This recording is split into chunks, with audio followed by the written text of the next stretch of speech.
കാഞ്ചന ചിലകേട്ടോടി വാ കളി കാണാൻ. ശിശുക്കളായുള്ള സഖിമാരും താനും പശുക്കളെ മേച്ചു നടക്കുമ്പോൾ വിശകുമ്പോൾ വെണ്ണ കവണൊന്നും കൃഷ്ണനു കളി കാണാൻ. ബാലശ്രീകളുടെ തുകിലും മാറിക്കൊണ്ടയാലിൻ കൊമ്പത്തിരുന്നോരോ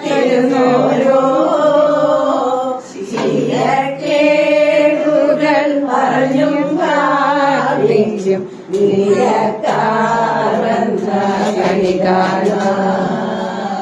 എതിരെ ഗോവിന്ദനരികെ വന്നോരോ പുതുമയായുള്ള വചനങ്ങൾ മധുരമാണ്ണം പറഞ്ഞും താഴ്ന്ന സ്മിതവും തോന്നിവ കളി കാണാൻ. കളി കാണും നേരം കമലനേ